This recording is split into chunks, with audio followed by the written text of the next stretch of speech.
അസ്സലാമു അലൈക്കും പ്രിയപ്പെട്ട മോമിനിങ്ങളെ. നമ്മളെയൊക്കെ ഏറെ വേദനിപ്പിക്കുന്നതും ഭയപ്പെടുത്തുന്നതുമായ മരണവാർത്തയാണ് എനിക്ക് ഇന്ന് നിങ്ങളെ അറിയിക്കാനുള്ളത്. പെരുമ്പാവൂർ സ്വദേശിനിയായ ഒരു 13 വയസ്സുകാരിയുടെ മരണമുണ്ട്. എല്ലാവരും ദുആ ചെയ്യണം. ഈ കുട്ടിയുടെ മരണവുമായി ബന്ധപ്പെട്ട് നമുക്ക് കിട്ടിയ വിവരമാണ് നമ്മൾ നിങ്ങളുമായി പങ്കുവെക്കുന്നത്. അവരുടെ കുടുംബത്തിൻ്റെ വേദനയിലാണ് ഞാനും നിങ്ങളും ഇന്ന് പങ്കുചേരാൻ പോകുന്നത്. ഇതുപോലെ ഒരുപാട് കുടുംബത്തിൻ്റെ വേദനയിൽ നമ്മൾ പങ്കുചേർന്നിട്ടുണ്ട്. ഒരുപാട് മരണപ്പെട്ടവർക്ക് വേണ്ടി നമുക്ക് ദുആ ചെയ്യാനും പറ്റിയിട്ടുണ്ട്. ഇതുപോലുള്ള വാർത്തകൾ കേൾക്കണമെന്നുള്ളവർക്ക് ഇവിടെ തുടരാം, അല്ലാത്തവർക്ക് ബാക്ക് അടിച്ചു പോകാം. മരണവാർത്തയാണ്. ഇടിമിന്നലേറ്റാണ് ഈ ഒരു 13 വയസ്സുകാരി മരണപ്പെട്ടത്. പെരുമ്പാവൂർ മഞ്ഞപ്പെട്ടി അഫ്സലിൻ്റെയും നൗഫിയുടെയും മകളായ നഫീസത്തുൽ മിസ്രിയാണ് ഇതുപോലെ മരണപ്പെട്ടത്. ഇന്നാ ലില്ലാഹി വ ഇന്നാ ഇലൈഹി റാജിഊൻ. എന്താ ചെയ്യുക, നമ്മുടെ മക്കളൊക്കെ അപകടത്തിലും അബദ്ധത്തിലും പെട്ട് മരണപ്പെട്ടു പോവുകയാണ്. പ്രിയപ്പെട്ടവരെ, എല്ലാവരും മക്കൾക്ക് ആഫിയത്തിന് വേണ്ടി ദുആ ചെയ്യണം കേട്ടോ. 5 നേരവും മക്കൾക്ക് ആഫിയത്തിന് വേണ്ടി ദുആ ചെയ്യണം. മക്കൾക്ക് ആഫിയത്തിന് വേണ്ടി ദുആ ചെയ്യുമ്പോൾ പടച്ചറബിൻ്റെ ഒരു സംരക്ഷണ വലയം അവരിലുണ്ടാകും. പടച്ചറബ് നമ്മുടെ മക്കളെയൊക്കെ കാക്കട്ടെ, നമ്മുടെ മക്കൾക്കൊക്കെ ആഫിയത്തുള്ള ദീർഘായുസ് നൽകുമാറാകട്ടെ. ആമീൻ. തൊടുപുഴയ്ക്ക് സമീപം ഉറവപ്പാറയിൽ വെച്ചാണത്രേ മിസ്രിയക്ക് ഇടിമിന്നലേറ്റത്. പെരുമ്പാവൂരിലെ 8ാം ക്ലാസ് വിദ്യാർത്ഥിനിയാണ്. നന്നായി പഠിക്കുന്ന മോളായിരുന്നു. നമുക്ക് കിട്ടിയ വിവരം ഇങ്ങനെയായിരുന്നു. ഇന്നലെ ഇവർ കുടുംബത്തോടൊപ്പം ഉറവപ്പാറ സന്ദർശിക്കാൻ പോയതായിരുന്നു. ഇന്നലെ വൈകുന്നേരം ഈ പ്രദേശത്തൊക്കെ ശക്തമായ മഴയും ഇടിയും മിന്നലുമായിരുന്നു. പ്രിയപ്പെട്ടവർ, ഇത് എല്ലാവരും ശ്രദ്ധിക്കണം. ഈ അടുത്തായിട്ട് തന്നെ ഇടിമിന്നലേറ്റ് നമ്മൾ തന്നെ നിങ്ങളുടെ മുന്നിൽ എത്തിച്ചിട്ടുണ്ട് 2-3 പേരുടെ മരണം. ദേ ഇപ്പോൾ ഈ ഒരു കുട്ടിയും ഇടിമിന്നലേറ്റ് മരണപ്പെട്ടിരിക്കുകയാണ്. ഇതുപോലുള്ള കാലാവസ്ഥയിൽ എൻ്റെ മാതാപിതാക്കളോടാണ് ഞാൻ പറയുന്നത്, മക്കളെയും കൊണ്ട് പുറത്തേക്ക് പോകാതിരിക്കുക, ശ്രദ്ധിക്കുക. പടച്ചറബ് നമുക്ക് തന്ന ജീവൻ നമ്മൾ സംരക്ഷിക്കുക. പടച്ചറബിൻ്റെ വിധിയെ നമുക്ക് തടയാനൊന്നും പറ്റില്ല. പക്ഷെ ആയുസ് എന്നുള്ളത് പടച്ചറബ് നമുക്ക് വിധിച്ചിട്ടുണ്ട്. അത് നമ്മൾ സംരക്ഷിക്കണം. നമ്മുടെ ആരോഗ്യം നോക്കണം. എല്ലാം ശ്രദ്ധിക്കാനുള്ള വിവേക ബുദ്ധി നമുക്ക് പടച്ചറബ് തന്നിട്ടുണ്ട്. പടച്ചറബ് നമുക്ക് തന്ന നല്ലൊരു ആരോഗ്യം നമ്മൾ നല്ല രീതിയിൽ നോക്കി അതിനെ സംരക്ഷിക്കുക. അല്ലാത്ത പക്ഷമാണ് പലരും പല വിധത്തിൽ മരണപ്പെട്ടു പോകുന്നത്. പല രോഗങ്ങളും പല അസുഖങ്ങളും വന്ന് എത്ര മക്കൾ പെട്ടെന്നൊക്കെ മരണപ്പെട്ടു പോയത്. വെറും ഫുഡ് ഇൻഫെക്ഷനായിട്ട് തന്നെ എത്ര മക്കൾ മരണപ്പെട്ടു. ഇന്ന് എല്ലാവരും ഫാസ്റ്റ് ഫുഡിനെയാണ് ആശ്രയിക്കുന്നത്. വീട്ടിൽ നിന്ന് ഫുഡ് ഉണ്ടാക്കാൻ ആർക്കും സമയമില്ലെന്നേ. എന്നിട്ട് എല്ലാം കൂടി പടച്ചറബിൻ്റെ മേൽക്ക് കെട്ടിവെക്കുക. പടച്ചറബിൻ്റെ വിധിയാണ് പോലും. പ്രിയപ്പെട്ടവരെ, പടച്ചറബ് നമുക്ക് സ്വാതന്ത്ര്യം തന്നിട്ടുണ്ട്. പല വഴികൾ തന്നിട്ടുണ്ട്. അതിലുള്ള വഴികൾ സെലക്ട് ചെയ്യാനുള്ള ബുദ്ധിയും ശക്തിയും പടച്ചറബ് നമുക്ക് തന്നിട്ടുണ്ട്. അത് നമ്മൾ ഉപയോഗിക്കുക. അല്ലാതെ അപകടത്തിലും അബദ്ധത്തിലും വന്ന് ചാടിയിട്ട് ഇത് പടച്ചറബിൻ്റെ വിധിയാണ്. അപകടത്തിലേക്ക് പോകുമ്പോൾ യാത്ര പറയാണ്, വിധിച്ചിട്ടുണ്ടെങ്കിൽ കാണാമെന്ന്. അവൻ്റെ വിധി അവൻ തന്നെ നിശ്ചയിക്കുകയാണ്. മരണത്തിലോട്ടേക്കാണ് കാൽ വെച്ച് പോകുന്നത്. വിധിയുണ്ടെങ്കിൽ കാണാമെന്നും. എന്താ വാക്ക്! എല്ലാം പടച്ചറബ് നോക്കിക്കോളുന്നല്ല. നിങ്ങൾക്കൊക്കെ ഒരു കർത്തവ്യം പടച്ചറബ് തന്നിട്ടുണ്ട്. അത് നിങ്ങൾ ചെയ്യേണ്ടതാണ്. ഇങ്ങനെ ഒരു കാലാവസ്ഥയിലാണ് എന്തോ അവർക്ക് അങ്ങനെ തോന്നിയിട്ടുണ്ടാകും, ഒന്ന് മക്കളെയും കൊണ്ട് പുറത്തു പോകാമെന്ന്. അങ്ങനെയാണ് ഈ അപകടം സംഭവിക്കുന്നത്. പേടി എന്ന സാധനം നമുക്കുണ്ടാകണം.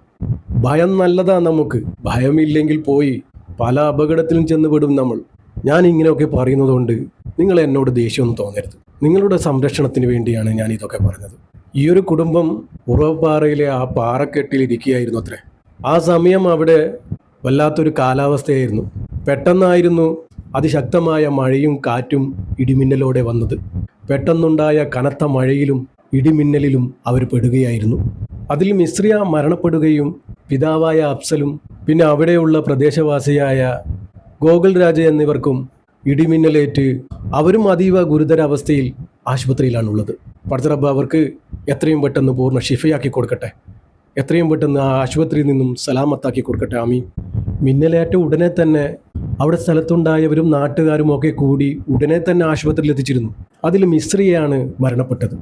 മിസ്രിയ ആശുപത്രിയിൽ എത്തുന്നതിന് മുമ്പേ മരണപ്പെട്ടിരുന്നത്രേ. അപ്പോൾ ശക്തമായിട്ട് തന്നെ മിന്നലേറ്റിട്ടുണ്ട്. പടച്ചറബ് ആ പരിക്കേറ്റവർക്ക് എത്രയും പെട്ടെന്ന് പൂർണ്ണ ഷിഫയാക്കി കൊടുക്കട്ടെ. പടച്ചറബ് ഇതുപോലുള്ള മരണത്തെ തൊട്ട് എല്ലാവരെയും കാക്കുമാറാകട്ടെ. പ്രിയപ്പെട്ടവരെ, എല്ലാവരും നിങ്ങളൊക്കെ ശ്രദ്ധിക്കണം കേട്ടോ. എല്ലാം പടച്ചറബിൻ്റെ വിധിയാണെന്ന് പറഞ്ഞ് പല അപകടത്തിലും ചെന്ന് ചാടുന്നവർ ഇതൊന്ന് ശ്രദ്ധിക്കണം. വേണ്ടാത്ത ഓരോ പണികൾ ഒപ്പിക്കുക, പടച്ചറബ് കാത്തോളൊന്നു. അവസാനം വല്ല അപകടവും പറ്റിക്കഴിഞ്ഞാൽ പടച്ചറബിൻ്റെ വിധിയാണ്. നന്നായിട്ടുണ്ട്. അത് പറയാനുള്ള ബുദ്ധിയൊക്കെ അവർക്കുണ്ട്. പക്ഷെ ചെല്ലുന്നത് അബദ്ധത്തിലാണെന്ന് അവർക്ക് മനസ്സിലാകുന്നില്ല അല്ലേ? എത്രയെത്ര മക്കളാണ് ആയുസെത്താതെ മരണപ്പെട്ടു പോകുന്നത്. ശ്രദ്ധക്കുറവ്. അങ്ങനെയാണെങ്കിൽ ആത്മഹത്യയും പടച്ചിറപ്പിൻ്റെ വിധിയാണെന്ന് പറയേണ്ടി വരുമല്ലോ. സ്വയം തിരഞ്ഞെടുക്കുക. പക്ഷെ ഇതൊക്കെ പടച്ചിറപ്പ് കാണും. എല്ലാം പടച്ചിറപ്പ് കാണുന്നവനാണ്. മുകളിലുള്ളവർക്ക് എല്ലാം കാണാൻ പറ്റുന്ന രണ്ട് വഴികളാണ്, ഇടതും വലതും പോലെ. അതിലേത് സെലക്ട് ചെയ്യണമെന്ന് നമ്മൾ തീരുമാനിക്കണം. അപകട വഴികളും ഉണ്ടാകാം, അല്ലാതെ നല്ല നേർവഴികളും ഉണ്ടാകാം. നമ്മൾ അറിഞ്ഞുകൊണ്ട് അബദ്ധത്തിലേക്ക് ചെന്ന് ചാടാം, ഒരു പരീക്ഷണം എന്ന നിലയിൽ. അപ്പോൾ എന്താണ് സംഭവിക്കുക? അതാണോ പടച്ചിറപ്പിൻ്റെ വിധി? ഞാൻ ഈ മരണപ്പെട്ട പെൺകുട്ടിയെക്കുറിച്ചല്ല പറയുന്നത്. പൊതുവേ ഒരുപാട് കുട്ടികൾ ഇതുപോലെ മരണപ്പെട്ടിട്ടുണ്ട്. അതും ചെറിയ ചെറിയ മക്കൾ അപകടത്തിൽപ്പെട്ടിട്ട്. നമ്മൾ ശ്രദ്ധിക്കാനുള്ള കാര്യം നമ്മൾ ശ്രദ്ധിക്കുക തന്നെ വേണം. എന്നിട്ടും വല്ലതും സംഭവിക്കുകയാണെങ്കിൽ അതാണ് പടച്ചിറപ്പിൻ്റെ വിധി. അതിനെ തടയിടാൻ നമുക്ക് ആർക്കും സാധിക്കില്ല പ്രിയപ്പെട്ടവരെ. പടച്ചിറപ്പ് എല്ലാവരെയും തൊട്ട് കാക്കുമാറാകട്ടെ.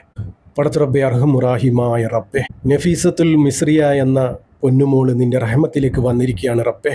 പടച്ചിറബ്ബെ, ആ പൊന്നുമോൾക്ക് നീ സ്വർഗം കൊടുത്ത് അനുഗ്രഹിക്കണേ റബ്ബെ. ഖബറിലെയും നരകത്തിലെയും മുഴുവൻ അദാബിനെ തൊട്ടും ആ പൊന്നുമോളെ കാക്കണേ റബ്ബെ. പടച്ചിറബ്ബെ, ചെറിയ മോളാണ് റബ്ബെ. ജീവിതത്തിൽ എന്തെങ്കിലും തെറ്റുകുറ്റങ്ങൾ സംഭവിച്ചു പോയിട്ടുണ്ടെങ്കിൽ പൊരുത്തപ്പെട്ട് മാപ്പാക്കി കൊടുക്കണേ റബ്ബെ. പടച്ചിറബ്ബെ, ആ പൊന്നുമോളുടെ മാതാപിതാക്കൾക്ക് നീ ക്ഷമയും സമാധാനവും സഹനശക്തിയും നീ കൊടുക്കണമേ റബ്ബെ.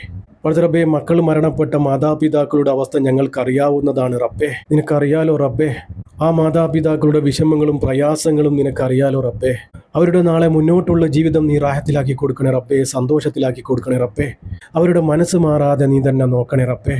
പടച്ചിറബ്ബെ, കീറി മുറിഞ്ഞ് പോസ്റ്റ്മോർട്ടം ചെയ്യുന്ന വിധത്തിലുള്ള മരണങ്ങളെ തൊട്ട് ഞങ്ങളെയൊക്കെ കാക്കണേ റബ്ബെ.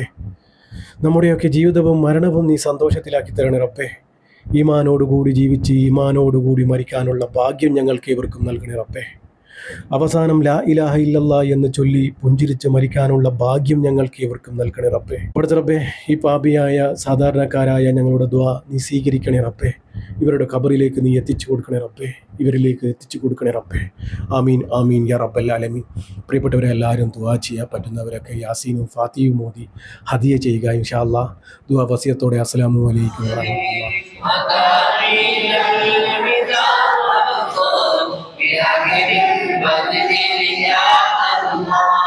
صلاة الله سلام الله على طه رسول الله. صلاة الله سلام الله على ياسين حبيب الله. إلهي نافس القربى عن العاسرين والعقبى وكل مليء وبابا. إلهي البديع يا الله. فكم من حلية حصلا وكم من دين لم ينفصلا وكم من